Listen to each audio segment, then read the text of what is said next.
Ayo berinvestasi akhirat, bangun rumahmu di surganya. Sempurnakanlah ibadah Anda dengan beramal jariah yang pahalanya tidak terputus hingga akhir kiamat dengan ikut berdonasi untuk pembangunan Masjid Agung Al-Akbar Kota Sorong. Bismillahirrahmanirrahim. Assalamualaikum warahmatullahi wabarakatuh. Alhamdulillahi ala ihsani wa syukru lahu ala taufiqihi wa amtinani wa asyhadu an la ilaha illallah wahdahu la syarika lahu ta'ziman li sya'ni wa asyhadu anna Muhammadan abduhu wa rasuluhu da'ila ridwani. Allahumma salli alaihi wa ala alihi wa ashabi wa ikhwani. Hadirin dan hadirat yang dirahmati oleh Allah Subhanahu wa taala. Tentunya kita semua menyadari bahwasanya di antara tabiat kehidupan dunia ini bahwasanya dunia ini adalah medan ujian, ya. Memang Allah Subhanahu wa taala menciptakan kita untuk diuji. Allah Subhanahu wa taala berfirman, Tabarakalladzi biyadihil mulku wa huwa ala kulli syai'in qadir, alladzi khalaqal mauta wal hayata liyabluwakum ayyukum ahsanu amala. Dialah Allah yang menciptakan kehidupan dan kematian untuk menguji kalian mana di antara kalian yang terbaik amalannya.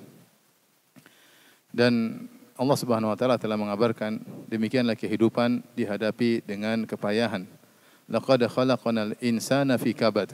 Sungguh kami telah menciptakan manusia dengan mukabadah, kepayahan yang dia hadapi dalam kehidupannya sejak lahirnya dia hingga wafatnya dia. Oleh karenanya adalah suatu kemustahilan jika seorang ingin hidup di atas bumi ini tanpa ada ujian. Tanpa suatu hal yang mustahil. Jika kita melihat seorang sedang tertawa, maka ada kemungkinan pertama dia tertawa dengan menyembunyikan kesedihan atau ujian yang sedang dia hadapi. Sebagian orang berkata ketika ditanya kenapa engkau selalu tertawa, kata dia, tawaku untuk kalian, adapun kesedihanku aku serahkan kepada Allah Subhanahu wa taala. Sehingga dia tertawa bukan berarti dia tidak diuji, namun dia hadapi ujian tersebut dengan memaksa dirinya untuk tersenyum. Atau dia kemungkinan kedua dia tertawa karena dia baru dari suatu ujian dan sedang menanti ujian berikutnya yang akan menerpanya. Dan demikianlah kehidupan manusia. Al-Imam Syafi'i rahimahullah telah berkata, "Mihanuz zamani katsiratun la tanqadi wa sururuhu ya'tika kal a'yadi." Bahwasanya ujian zaman, ya, datang silih berganti tiada hentinya dan kesenangan datang sesekali seperti hari raya yang datang cuma sekali. Oleh karenanya kita harus sadar bahwasanya hidup ini pasti diuji dan tidak mungkin kita bisa menghindar. Nah, kalau kita diuji, bagaimana kiat kita untuk bersabar dalam menghadapi ujian tersebut? Maka pada kesempatan yang bahagia ini saya menasihati diri saya pribadi dan juga para hadirin hadirat untuk merenungkan kiat-kiat berikut agar kita tegar ketika sedang diuji oleh Allah Subhanahu wa taala, agar kita mampu untuk bersabar dengan izin Allah Subhanahu wa taala. Kiat yang pertama, ikhwan dan akhwat yang dirahmati Allah Subhanahu wa taala, kita harus menyadari bahwasanya sabar adalah ibadah yang agung. Sabar adalah ibadah yang agung dan pahalanya sangat-sangat besar. Pahalanya sangat besar. Di antara hal yang menunjukkan bahwasanya sabar adalah pahalanya sangat besar, ternyata Allah Subhanahu wa taala sebagaimana perkataan Imam Ahmad menyebutkan sabar dalam Al-Qur'an fi tis'ina mawdhi'an. 90 tempat dalam Al-Qur'an Allah menyebutkan tentang sabar. Dan semua ayat yang menyebut tentang sabar semuanya adalah pujian terhadap sabar atau seruan untuk bersabar, perintah untuk bersabar, cinta Allah kepada orang yang bersabar, dan semua intinya motivasi untuk bersabar. 90 ayat. Kalau seandainya dalam Al-Quran satu ayat saja menyuruh kita untuk bersabar, kita akan bersabar dan berusaha untuk bersabar. Apatah lagi jika ternyata ada 90 ayat. Dan ini menunjukkan agungnya ibadah sabar. Agungnya ibadah sabar. Pertama disebutkan paling banyak dalam Al-Quran. Yang kedua, kita dapati bahwasanya ujian yang dihadapi oleh para anbiya rata-rata ujian kesabaran. Dan Allah tidak memilihkan ibadah kepada para anbiya kecuali ibadah yang teragung, dan ibadah yang mereka jalani di antaranya ibadah bersabar. Lihatlah dua rasul yang paling termulia, yaitu Nabi Muhammad sallallahu alaihi wasallam, kemudian Nabi Ibrahim alaihi salam. Yang dua nabi ini yang mendapat gelar Khalilur Rahman, kekasih Allah Subhanahu wa taala. Adapun nabi-nabi yang lainnya tidak mendapatkan gelar Khalilur Rahman. Semua nabi-nabi Habibur Rahman, semua adalah yang dicintai oleh Allah. Tapi sampai derajat kekasih hanya dua, karena kita tahu mahabbah, cinta, derajatnya lebih tinggi disebut dengan khullah, yaitu kecintaan yang sangat dalam. Dan yang mendapati gelar khullah atau Khalilur Rahman cuma dua. Kata Allah Subhanahu wa taala, "Wattakhadallahu Ibrahim khalila." Allah menjadikan Ibrahim sebagai kekasihnya. Dan Nabi Muhammad sallallahu alaihi wasallam bersabda, "Innallaha ittakhadhani khalila kama ittakhadha Ibrahim khalila." Sungguhnya Allah mengangkat aku sebagai kasihnya sebagaimana Allah telah mengangkat Ibrahim sebagai kekasihnya. Nah, ketika kita lihat predikat dua nabi ini, ternyata mereka diuji dengan ujian yang sangat berat. Bahkan diuji pada perkara-perkara yang dicintai oleh mereka. Ya. Contoh Nabi Ibrahim alaihissalam. Diuji dengan perkara-perkara yang dicintai oleh Nabi Ibrahim. Pertama, diuji dengan dimusuhi oleh ayahnya. Bahkan ayahnya mengancam untuk merajamnya dan mengusirnya dari rumahnya. Ya, la illam tantahi la arjumannak wahjurni maliya. Kalau kau tidak berhenti menceramai aku wahai Ibrahim, la arjumannak, aku akan merajamu. Wahjurni mali, tinggalkan aku. Diuji dengan bermusuhan dengan ayahnya. Maka Ibrahim sangat sedih.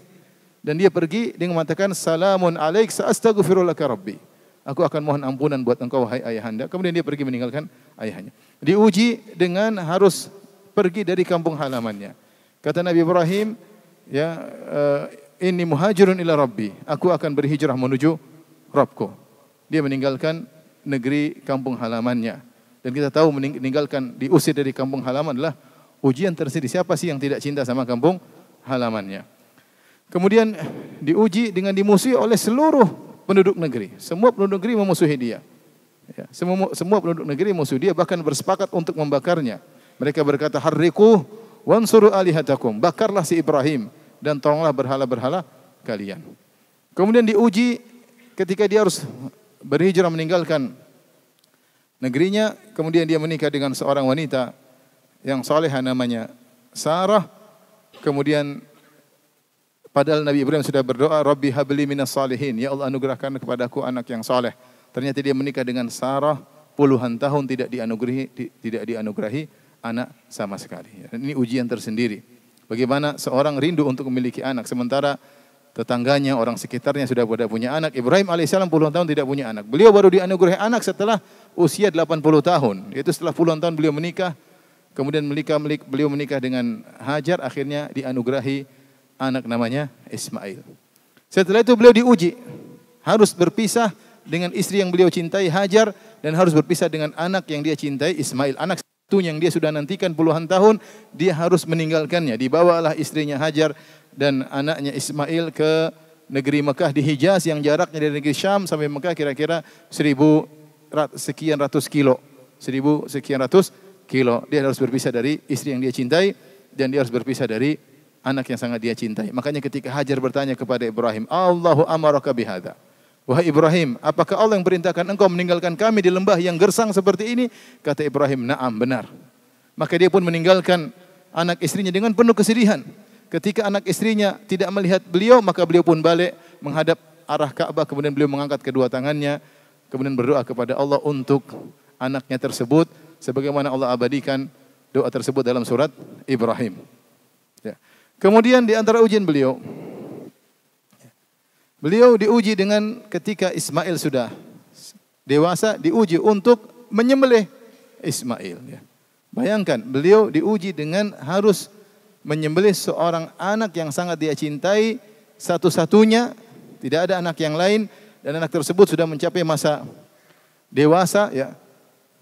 Kemudian disuruh menyembelih, namun dia melaksanakan. Intinya Ibrahim alaihissalam diuji dengan perkara-perkara yang dibenci, dan dia sabar melakukan itu semua. Allah berkata, wa Ibrahim alladzi waffa, dan Ibrahimlah yang telah menunaikan janji-janjinya, dan akhirnya dia diberi gelar dengan Khalilur Rahman. Lihat pula Nabi Muhammad SAW, hidupnya penuh dengan ujian. Sejak kecil, ya, ayahnya sudah meninggal. Kemudian tidak lama kemudian ibunya juga meninggal dunia. Ya, dan dia melihat ketika usia 6 tahun ibunya meninggal dunia di hadapan dia. Ini adalah ujian tersendiri bagi si kecil Muhammad sallallahu alaihi wasallam. Kemudian hidup dalam kondisi miskin bersama pamannya Abu Talib. Maka dia harus bekerja ngurusi kambing untuk membantu kehidupan pamannya.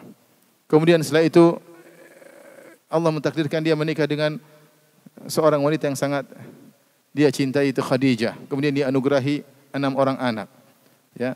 Kemudian ternyata orang yang sangat dia cinta tersebut, Khadijah, meninggal dunia. Nabi diuji dengan harus berpisah dari istri yang sangat dia cintai. Di tahun yang sama, paman yang selalu membela dia dalam dakwah, Abu Talib, juga meninggal dunia. Rasulullah SAW ketika berdakwah pulang ke rumah, ada yang menghiburnya, itu istrinya. Ketika dia di luar, ada yang membelanya, itu pamannya. Di tahun yang sama dua-duanya meninggal. Sampai para ulama menamakan tahun tersebut dengan Amal Huzni, yaitu tahun kesedihan. Kemudian beliau harus pergi meninggalkan kota Mekah untuk mencoba dakwah, mencari jalur lain. Beliau pergi ke Taif. Ternyata di sana beliau disambut dengan kehinaan, anak-anak dan orang-orang gila melempari beliau dengan batu sehingga beliau berlumuran darah. Dan demikian ujian terus-menerus tiada hentinya. Kemudian beliau diuji dengan anak-anaknya semua meninggal. Beliau punya anak 7 orang. Dari Khadijah 6. Abdullah, Qasim, kemudian Zainab, Ruqayyah, Ummu Kulthum, Fatimah. Kemudian dari Maria Al-Qibtiyah, Ibrahim. Semua anaknya 7 orang ini, 6 meninggal di zaman Nabi SAW. Bayangkan seorang diuji dengan wafatnya anaknya satu demi satu. Itulah Muhammad SAW. Anak yang meninggal setelah dia cuma Fatimah radhiyallahu taala anha. Ketika Nabi SAW meninggal, 6 bulan kemudian baru Fatimah meninggal dunia. Tapi dalam hidupnya 6 anaknya semua meninggal dunia. Ya. Kemudian beliau dimusuhi oleh kaumnya. Kemudian beliau diusir oleh kaumnya. Sampai Nabi SAW ketika meninggalkan kota Mekah dengan penuh kesedihan, terpaksa dia harus meninggalkan kota Mekah. Ketika dia meninggalkan kota Mekah, beliau SAW berkata, sungguhnya engkau wahai kota Mekah, innaki la khairu ardillah wa ahabbu ardillah ilallah. Sungguhnya engkau adalah kota yang terbaik dan kota yang paling dicintai oleh Allah, wahai kota Mekah. Laula anna qaumaki akhrajuni ma kharajtu minki. Kalau bukan kaummu mengusirku, aku tidak bakalan pergi meninggalkanmu. Maka Rasulullah SAW pergi meninggalkan kota Mekah dengan penuh kesedihan menuju kota baru, kota Madinah. Lantas beliau berdoa, Allahumma habib ilayyal Madinah kama hababta Makkata au asyad.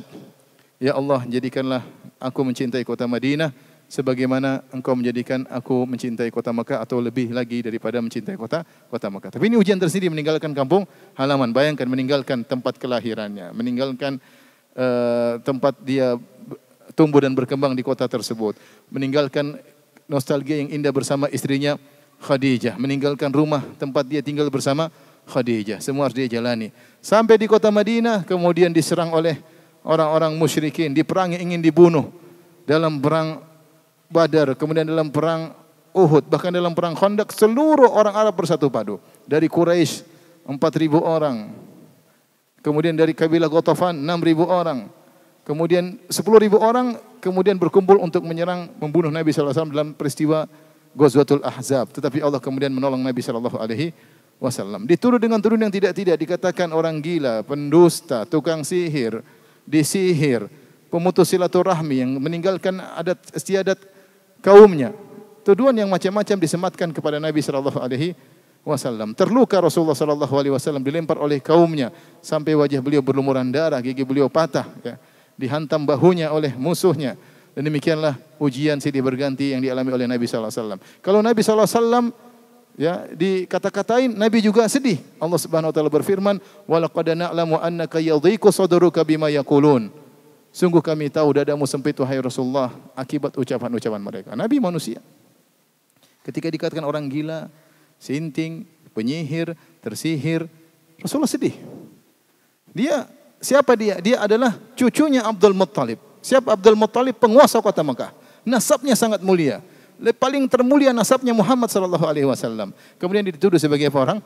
Orang gila. Kemudian dituduh sebagai penyihir, penyair, dan tuduhan macam-macam. Nabi dadanya sempit, tapi Allah sabarkan Nabi SAW.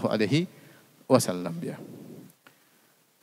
Dan kemudian Nabi SAW kalau sakit 2 kali lipat panasnya. Sampai sahabat mengatakan, ya Rasulullah, innaka tuka wa akan syadidan. Ya Rasulullah, sungguhnya engkau panasnya sangat panas. Sampai ketika Nabi SAW sakit, maka disentuh selimut-selimutnya ikut panas.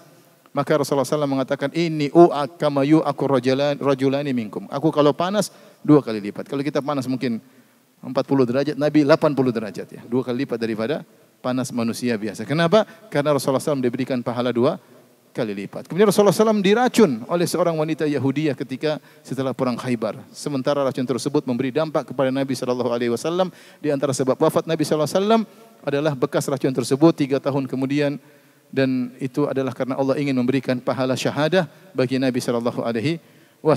Intinya, tidaklah Allah turunkan firman-Nya, Ya ayyuhal muddathir kum fa'anzir. Wahai yang berselimut, bangkitlah, berilah peringatan. Kecuali Nabi berpindah dari satu ujian kepada ujian yang lain sampai akhir hayatnya. Dan Allah berfirman kepada Nabi, Fasbir innal aqibata lil muttaqin. Bersabarlah, sungguhnya kesudahan yang indah bagi orang-orang yang bertakwa. Allah juga berfirman, Fasbir kama sabara ulul azmi minar rusul. Wahai Muhammad, bersabarlah sebagaimana sabarnya nabi-nabi sebelum dari kalangan ulul azmi. Jadi ini menunjukkan bahwasanya sabar adalah ibadah yang agung. Di antara dalil bahwasanya sabar adalah ibadah yang agung, dalam satu hadis kata Nabi SAW, yawaddu ahlul afiyah hina yu'ta ahlul bala ya minas thawab. Di hari kiamat kelak ada 2 kelompok manusia. Ada orang-orang yang tidak diberi ujian oleh Allah, dan ada orang-orang atau ujiannya ringan. Ada orang-orang yang diberi ujian yang sangat berat. Maka ketika orang-orang di dunia sering diberi ujian oleh Allah, diberi pahala yang sangat besar, kata Nabi SAW, pada hari kiamat kelak orang-orang yang selalu dalam kondisi selamat berangan-angan, lau anna juludahum fid dunya qurridat bil maqarid. Mereka berharap seandainya kita di dunia dulu kulit kita digunting dengan gunting besi agar kami bisa dapat pahala seperti mereka. Kenapa? Karena mereka melihat pahala yang sangat besar yang diberikan kepada orang yang senantiasa diuji di dunia. Tentunya kita tidak ingin minta ujian. Ya, kita tidak ingin ya Allah uji aku, enggak. Jangan berdoa demikian. Kita minta al-afiyah, keselamatan. Tetapi kalau Allah uji, yakinlah bahwasanya sabar adalah pahalanya sangat besar. Maksud saya, ikhwan dan akhwat yang dirahmati oleh Allah Subhanahu wa taala. Ketika kita sedang diuji, hadirkan dalam diri kita bahwasanya ketika kita bersabar, argo pahala kita sedang jalan. Bukankah kalau kita sedang baca Quran kita merasa dapat pahala? Iya, tidak merasa dapat pahala. Bukan ketika kita sholat sunnah, sholat tahajud mungkin setengah jam, 1 jam, kita merasa dapat pahala? Iya. Bukankah ketika kita sedang berbakti sama orang tua kita merasa dapat pahala? Bukankah ketika kita menjalankan umrah atau berhaji sampai puluhan hari kita merasa dapat pahala? Jawabannya iya. Nah, ketika kita bersabar, yakinlah bahwasanya sekarang argo pahala sedang berjalan dengan apa? Dengan cepat, dan pahalanya sangat banyak. Pahala sangat banyak. Di antara dalil tentang agungnya pahala bersabar, dalam hadis Rasulullah SAW menyebutkan, sungguhnya seorang telah tercatat di sisi Allah mendapat derajat yang tinggi di surga. Lantas Allah melihat amalan dia, tidak cukup untuk mendongkrak dia sampai ke derajat tersebut. Fabtalahu Allahu bima yakrah, maka Allah pun menguji dia pada perkara-perkara yang dia benci. Fi jasadihi wa fi malihi, Allah uji dia pada jasadnya, pada hartanya, wa waladihi, Allah uji dia pada anaknya. Kemudian Allah sabarkan dia sampai akhirnya Allah angkat dia pada derajat tersebut. Jadi ceritanya ada seorang telah ditakdirkan oleh Allah memiliki derajat yang tinggi di surga. Namun dilihat dari amal dia, mungkin sholat dia, sedekah dia, kurang, pas-pasan. Tidak bisa mendongkrak dia untuk bisa sampai derajat tertinggi tersebut. Nah, bagaimana cara dia bisa naik di atas derajat tinggi? Allah kasih ujian apa? Agar dia bersabar. Karena sabar itu pahalanya cepat mendongkrak. Pahalanya cepat mendongkrak. Antum sabar 1 menit, 2 menit mungkin mengalahkan banyak ibadah-ibadah yang lain yang antum lakukan. Karenanya ketika kita sedang diuji dan kita bersabar, yakinlah kita sedang beribadah kepada Allah Subhanahu wa taala. Jadi sabar. Kapan kita marah, selesai sabarnya.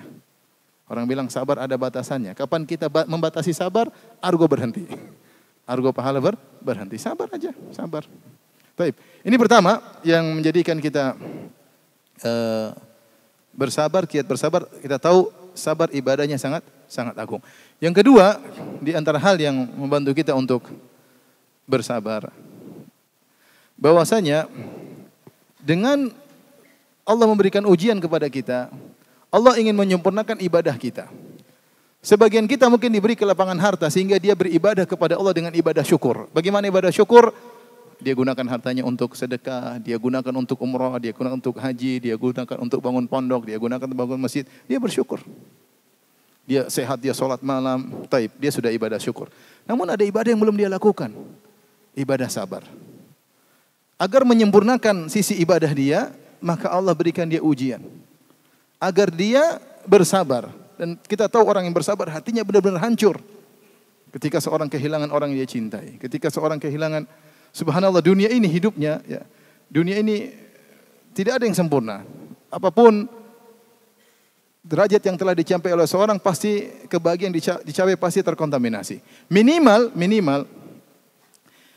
tidaklah kita, semakin kita mencintai seseorang, semakin kita sayang sama dia, maka perpisahannya semakin menyakitkan. Perpisahan semakin apa? Menyakitkan. Di antara perkataan Jibril alaihissalam kepada Nabi Muhammad SAW, kata Jibril, ahbib man syi'ta fa innaka mufariquh. Cintailah siapa yang kau kehendaki, kau akan berpisah darinya. Makanya di antara ujian yang dialami oleh Nabi adalah perpisahan yang menyakitkan ketika harus berpisah dengan Khadijah radhiyallahu taala anha. Karena Rasulullah SAW sangat cinta kepada Khadijah. Bahkan Rasulullah SAW mengatakan, inni qad ruziqtu hubbaha. Aku dianugerahi oleh Allah mencintai Khadijah. Bisa mencintai Khadijah itu anugerah dari Allah Subhanahu wa taala. Namun Allah uji dia pada perkara yang dia cintai. Ya. Ketika seorang sangat cinta kepada anaknya, Allah ambil anaknya, maka demikianlah kenikmatan dunia, tidak ada yang sempurna. Kenikmatan tersebut tergadaikan dengan perpisahan yang menyakitkan. Semakin kita mencintai sesuatu, kalau diambil semakin apa? Menyakitkan ya. Semakin menyakitkan ya. Oleh karenanya, di antara keistimewaan ketika kita diuji dengan ujian kita bersabar, Allah ingin kita beribadah dengan ibadah yang lain. Ibadah syukur sering kita lakukan, Allah ingin kita beribadah dengan ibadah apa? Ibadah sabar. Ketika kehilangan orang yang dicintai, ketika terkena musibah, ketika ekonomi lagi hancur, ketika maka hati kita benar-benar apa? Hancur. Tatkala itu kita benar-benar meminta, merendah, menangis di hadapan Allah Subhanahu wa taala yang mungkin tidak bisa kita lakukan ketika kita dalam kondisi nyaman. Tidak bisa kita lakukan. Kita mau menangis seperti orang miskin, menangis enggak bisa. Kita ingin menangis seperti orang kehilangan orang yang dikasih, tidak bisa. Hati kita tidak bisa sampai ke situ kecuali ketika kita dikasih musibah oleh Allah Subhanahu wa taala. Makanya dikatakan para ulama, di antara faedah sabar adalah engkau ibadahmu disempurnakan oleh Allah dengan engkau merangkai antara ibadah syukur yang sering kau lakukan dengan ibadah sabar yang kau juga lakukan. Ini yang berapa tadi? Yang kedua. Yang ketiga di antara kiat agar kita bisa bersabar, ya. Ikhwan dan akhwat yang rahmati Allah Subhanahu wa taala. Yakinlah bahwasanya sabar itu menghilangkan banyak penyakit hati kita. Kalau bukan Allah kasih ujian pada kita, maka mungkin kita terkena banyak penyakit. Kalau kita enggak pernah gagal, mungkin kita ujub dan sombong. Kita bisa terkena penyakit Fir'aun. Disebutkan kenapa Fir'aun merasa diri sebagai Tuhan, disebutkan oleh para sejarah, Allah panjangkan umurnya dan dia memerintah mungkin 300 atau 400 tahun. Dia tidak mati-mati. Ketika dia selalu jaya, dia merasa dirinya sebagai apa? Tuhan. Karena apa? Lupa diri. Demikian orang yang selalu berhasil, sering terkena penyakit apa? Ujub. Sering terkena penyakit apa? Sombong. Namun ketika dia gagal suatu hari, dia tahu bahwasanya dia hanyalah hamba di bawah aturan Allah Subhanahu wa taala. Dia tahu bahwasanya keputusan bukan di tangan dia, keputusan di tangan Allah Subhanahu wa taala. Terkadang kita melakukan suatu kegiatan, kita sudah 99%, sebentar lagi tinggal berhasil, ternyata kita gagal total, 0% kita gagal. Kita tahu semua di tangan siapa? Allah. Ternyata kita bukan siapa-siapa. Jangan sombong, jangan apa? Jangan angkuh. Seandainya kita tidak dikasih ujian dan tidak bersabar, mungkin kita sombong, mungkin kita angkuh dan berbagai macam penyakit yang ada pada diri kita. Kita baru berhasil sedikit saja sudah sombong. Saya dong. Baru berhasil sedikit ya. Baru berhasil sedikit. Apalagi kalau berhasilan yang bertubi-tubi ya. Baru menang dalam juara kampung sudah saya juara kampung sudah sombong. Bagaimana kalau juara dunia? Kita lemah, hati kita lemah, untuk mengatur hati tidak mudah. Maka terkadang Allah ambil penyakit tersebut dengan dikasih apa? Ujian. Diberi kegagalan, diberi kesalahan agar seorang hilang dari penyakit sombong tersebut. Tapi di antara kiat agar kita bisa bersabar. Di antara kiat agar kita bisa bersabar. Yakinlah bahwasanya apa yang menimpa kita sudah ditakdirkan oleh Allah Subhanahu wa taala. Tidak akan bisa meleset dari kita. Ini di antara yang paling bermanfaat. Bahwasanya ya sudahlah, sudah ditakdirkan, tidak bisa kita menghindar. Di antaranya Rasulullah SAW bersabda, "Ma akhta'aka lam yakun liyusibak wa ma asabaka lam yakun liyukhti'ak." Apa yang menimpamu tidak akan bisa meleset darimu. Dan apa yang meleset darimu tidak akan bisa menimpamu. Kalau Allah sudah takdirkan akan mengenaimu, kau tidak bisa kabur. Kau tidak bisa kabur. Sehingga ketika kita terkena musibah, terkena ujian, kita bilang ya sudah, ini sudah ditakdirkan, kita nggak bisa lari. Buktinya apa? Antum sudah ikhtiar. Kita sudah ikhtiar, sudah berusaha, ternyata kena. Ya sudah, mau diapain? Ini namanya takdir. Dengan meyakini takdir, ujian menjadi ringan. Ya sudahlah.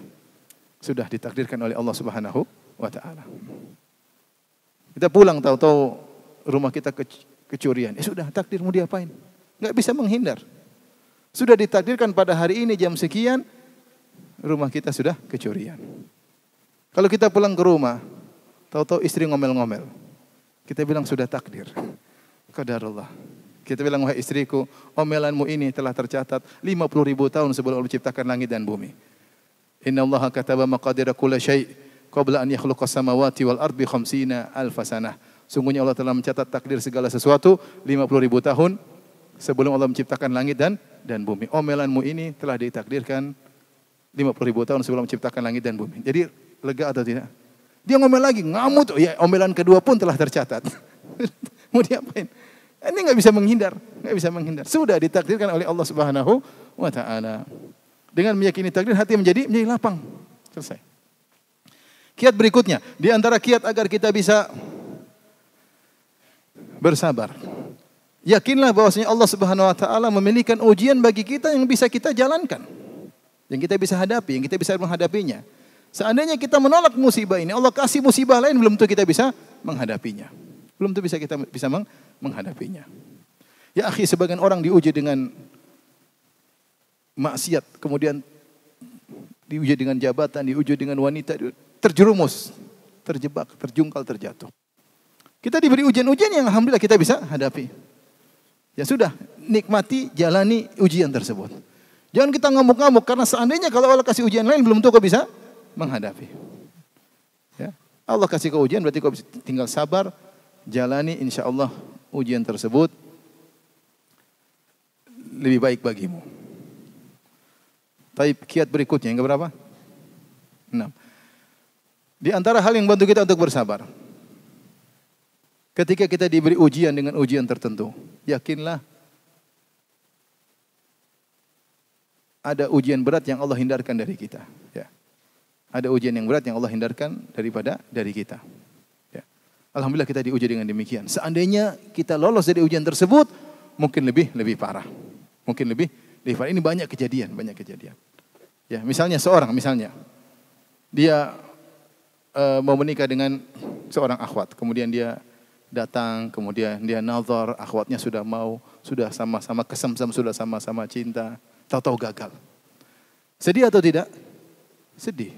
Pengumuman sudah tersebar, undangan sudah tersebar, tahu-tahu apa? Gagal. Ini kesedihan luar biasa. Malulah apalah. Ya, tapi dia hendaknya husnudzon. Ternyata kalau di belakangan dia tahu wanita tersebut, ternyata begini. Subhanallah, hindari dia. Di saat-saat dia hampir berhasil dengan menikah dengan wanita tersebut, Allah gagalkan karena Allah ingin hindarkan dia dari musibah yang lebih besar. Ternyata perempuan tersebut akhlaknya buruk. Ternyata orang tuanya juga buruk. Calon mertua ternyata buruk. Seandainya saya menikah dengan dia, saya akan terjebak dengan kesedihan yang berkesinambungan sampai puluhan tahun. Alhamdulillah Allah hindarkan saya dari dia. Ini pikiran apa? Positif. Tidaklah saya dikasih musibah kecuali untuk dihindarkan dari musibah yang lebih jauh. Saya punya kawan, dia cerita dia naik pesawat terlambat. Dia kejebak macet terlambat. Akhirnya dia digagalkan penerbangan. Pesawat tersebut terbang, tahu-tahu meledak di atas ya. Alhamdulillah Allah takdirkan dia untuk apa? Untuk terlambat. Ada seorang juga, dia pergi menemani temannya di bandara. Sampai di bandara, dia mau pulang ternyata pesawat delay. Ketika pesawat delay, akhirnya dia pun nemani temannya, ngobrol berjam-jam sampai pesawat terbang. Ketika dia pulang rumahnya kecurian. Dia bilang, ya Allah, rumah saya kecurian. Dia tinggal sendiri di rumah. Kemudian dia marah-marah sama orang. Gara-gara teman saya terlambat, rumah saya kecurian. Ada yang tegur sama dia. Ya akhi, Kalau ente tidak terlambat pulang, ente kira, ini malam hari, ente kira para perampok datang terus sayang sama ente, cuma ambil harta ente, mungkin ente juga dibunuh. Mungkin ente juga dibunuh. Allah hindarkan engkau agar tidak terbunuh, maka kau dibuat apa? Terlambat apa? Pulang. Yang diambil cuma hartamu bukan nyawamu. Ini contoh, artinya kita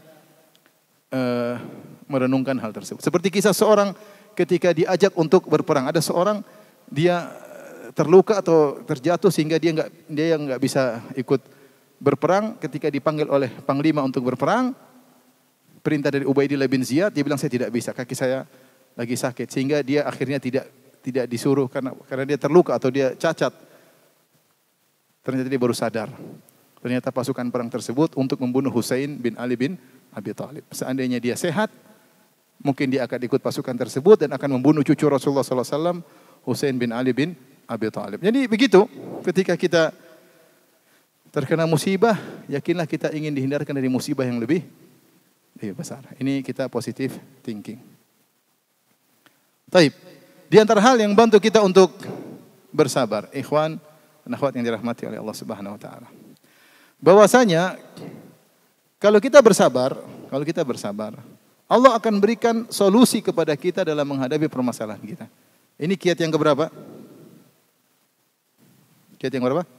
7. Kalau kita bersabar, Allah akan memberikan solusi dari sisi Allah. Dengan cara Allah, bukan dengan cara kita.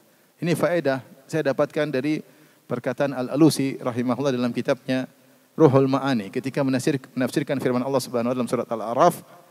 Kata Allah Subhanahu wa taala, "Wa tammat kalimatu rabbikal husna ala bani Israil bima sabaru. Wa dammarna ma kana yasna'u fir'aunu wa qaumuhu ma kanu ya'rishun." Kata Allah Subhanahu wa taala, "Wa tammat kalimatu rabbikal husna." Maka tetaplah ketetapan Allah yang indah bagi Bani Israel bima sabaru, karena kesabaran mereka. Karena kesabaran mereka.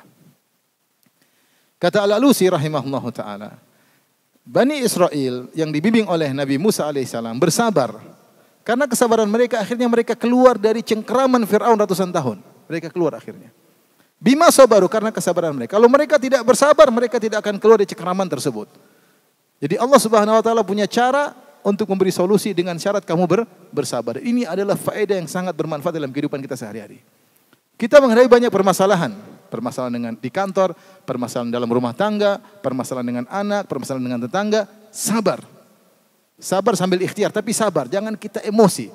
Jangan kita ngamuk. Kapan kita bersabar, akan ada solusi dari Allah cepat atau lambat. Dari arah yang tidak kita sangka-sangka. Allah kasih solusi. Sampai Ibnu Taimiyah rahimahullahu ta'ala menyebutkan, jika engkau dizalimi oleh orang, kau bisa melakukan dua hal. Hal pertama, kau balas kezaliman tersebut. Artinya kau menghadapi permasalahan tersebut dengan caramu. Mungkin berhasil, mungkin tidak. Mungkin dia lebih parah melawan. Cara kedua, kau serahkan sama Allah, bersabar. Biarkan Allah yang membereskan dengan cara Allah Subhanahu wa taala. Dan ini sering kita dia putus asa, sudah serahkan sama Allah. Sudah, jangan emosi, jangan ngamuk, jangan keluar kontrol, serahkan sama Allah. Tinggal nangis, angkat tangan, minta sama Allah, tahu-tahu ada solusi. Kapan kau bersabar, Allah kasih solusi dengan cara Allah di luar daripada nalar kita. Terapkan dalam kehidupan sehari. Kita tidak lepas dari permasalahan. Permasalahan ekonomi, permasalahan sama tetangga, permasalahan dalam rumah tangga, ya, permasalahan dengan kawan. Sabar, serahkan sama Allah sambil berikhtiar, niscaya ada solusi yang Allah berikan. Maka kalau kita dapat permasalahan, kita punya dua pilihan. Mau solusi cara kita atau solusi cara Allah? Solusi cara kita, emosi, ngamuk, lawan, solusi cara kita. Solusinya terkadang baik, terkadang tidak baik. Dan seringnya kelihatannya baik, tapi efek negatifnya panjang. Kenapa? Karena kita tidak bersabar. Tapi kalau cara kita, cara Allah Subhanahu wa taala, pasti hasilnya baik dan tanpa efek negatif. Tanpa efek negatif. Oleh karenanya sering kita ketika menghadapi permasalahan, ya Allah, aku serahkan urusanku kepadamu. Bersabar. Milih bersabar karena Allah mengatakan wa tammat kalimatu rabbikal husna ala bani Israil bima sabaru. Allah catat kesudahan yang indah bagi Bani Israel atas kesabaran mereka. Lantas Al-Alusi menyebutkan beberapa contoh-contoh nyata dalam kehidupan kenegaraan. Beliau cerita betapa banyak orang tidak sabar. memberontak, akhirnya lebih parah, lebih hancur. Di zaman beliau ratusan, mungkin berapa tahun, mungkin 100 tahun lebih yang lalu ya, atau puluhan tahun yang lalu. Demikian kita hadapi dalam kehidupan kita sekarang. Betapa banyak negara tidak sabar memberontak, lebih parah daripada sebelumnya. Kematian, pemerkosaan terjadi, keamanan hilang. Kenapa? Karena tidak sabar. Oleh karenanya kesabaran itu solusi dalam perkara yang kecil maupun dalam perkara yang makro yang besar. Terapkan dalam kehidupan sehari-hari, maka kita akan merasakan manfaat bersabar, ada solusi dari Allah Subhanahu wa taala. Kiat berikutnya agar kita mudah untuk bersabar. Bahwasanya sabar sebab utama masuk surga. Sabar sebab utama masuk surga. Dan dalam Al-Quran banyak sekali ayat menyebutkan sebab sabar adalah sebab utama masuk surga. Di antaranya, ikhwan dan akhwat yang rahmati Allah Subhanahu wa taala, Allah berfirman. Pada kajian tadi pagi sudah kita sebutkan tentang keutamaan menyambung silaturahmi. Kata Allah Subhanahu wa taala, "Jannatu adnin yadkhulunaha wa man salaha min abahim wa azwajihim wa dzurriyyatihim wal malaikatu yadkhuluna 'alaihim min kulli bab. Salamun 'alaikum bima sabartum." Malaikat masuk kepada pintu-pintu para penghuni surga di langit untuk mengucapkan salam kepada para penghuni surga. Apa kata mereka? Salamun 'alaikum bima sabartum. Keselamatan bagi kalian wahai penghuni surga. Kalian masuk surga bima sabartum, karena kesabaran kalian. Karena kesabaran kalian. Contoh lagi firman Allah Subhanahu wa taala ketika Allah menyebutkan tentang Ibadur Rahman di akhir surat Al-Furqan. Wa ibadur rahmanil ladzina yamshuna 'alal ardi hauna wa idza khatabahumul jahiluna qalu salama wal ladzina yabituna lirabbihim sujada wa qiyaman, dan seterusnya. Ketika Allah sebutkan ciri-ciri ibadur rahman penghuni surga, Allah tutup dengan berkata, ulaika yujzaunal ghurfata bima sabaru. Mereka itulah orang-orang yang meraih ghurfah, yaitu surga yang tinggi, bima sabaru, karena kesabaran mereka. Jadi Allah tidak sebutkan ibadah yang lain, Allah sebutkan mereka masuk surga karena apa? Karena sabar. Demikian juga Allah Subhanahu wa taala berfirman dalam surat Al-Insan, wa jazaahum bima sabaru jannatan wa harira. Allah balas mereka karena kesabaran mereka, Allah berikan surga dan kain sutra sebagai baju yang mereka pakai. Jadi Allah mengatakan wa jazaahum bima sabaru. Ya. Allah balas mereka karena kesabaran mereka. Dalam hadis, ketika ada seorang wanita datang kepada Nabi SAW terkena penyakit ayan. Kalau selagi kambuh, dia bergerak sampai terkadang sebagian auratnya tersingkap.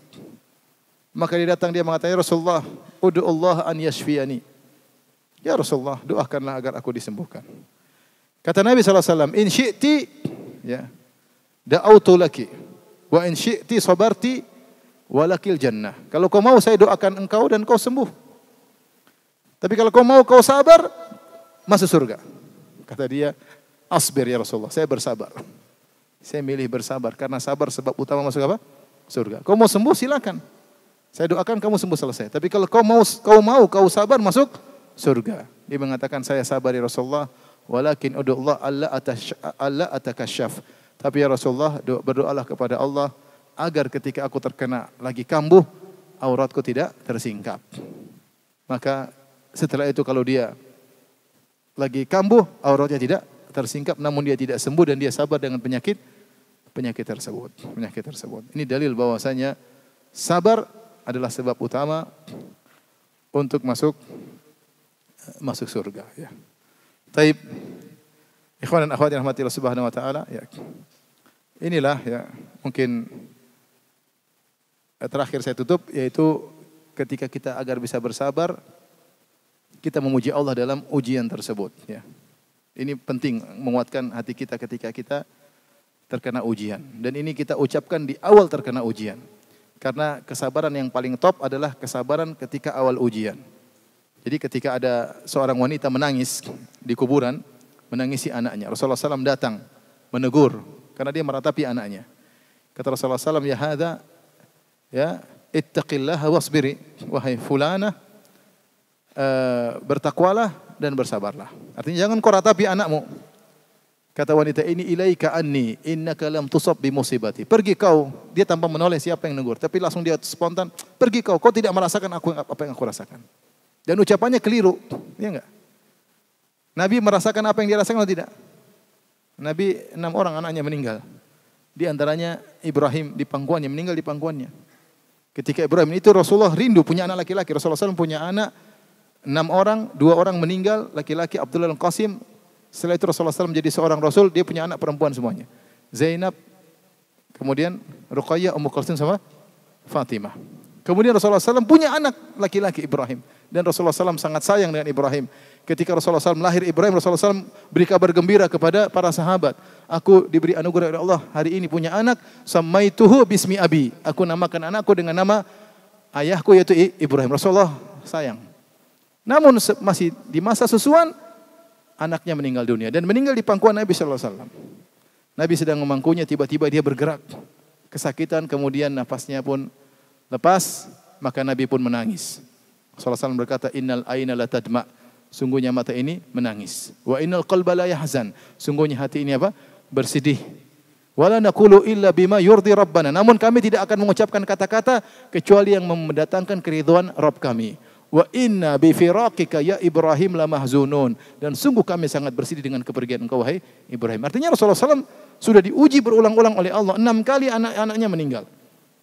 Wanita ini ketika ditegur, ittaqillaha wasbiri wahai fulanah, bertakwalah dan bersabar. Jangan ratapi anakmu. Kata dia, ilaika anni innaka lam tusab bi musibati hadhi. Pergi kau tidak ditimpa seperti yang aku rasakan. Dan Nabi ulangi lagi. Bersabarlah. Dia bilang, pergi engkau. Sebelum Nabi tidak sabar, Nabi bilang, siapa bilang saya sudah 6 anak saya meninggal. Nabi diam aja, Nabi pergi. Ini Nabi loh, bukan. Kalau saya ustaz aja, kau tidak tahu siapa saya ustaz ya. Oh ustaz, apa nama? Nabi dia enggak bilang, saya Muhammad, saya enggak, dia pergi. Akhirnya ada yang kasih tahu, wahai fulanah, tadi itu Nabi yang tegur. Oh, langsung dia datang minta maaf ya Rasulullah, tadi saya enggak tahu kamu siapa, minta maaf.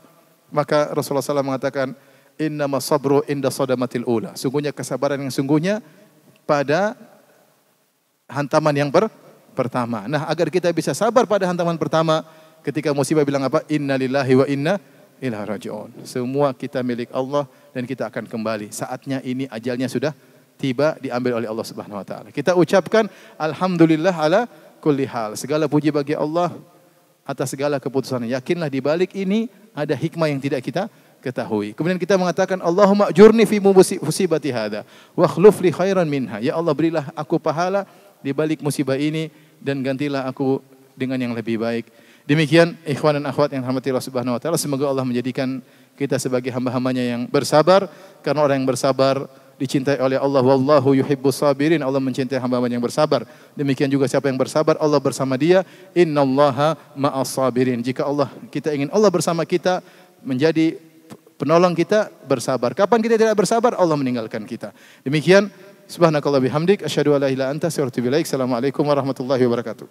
Ayo, dukung media dakwah Masjid Agung Al-Akbar dengan ikut berdonasi pengadaan alat multimedia dan operasional dakwah. Usia boleh terputus, pahala jariah mengalir terus.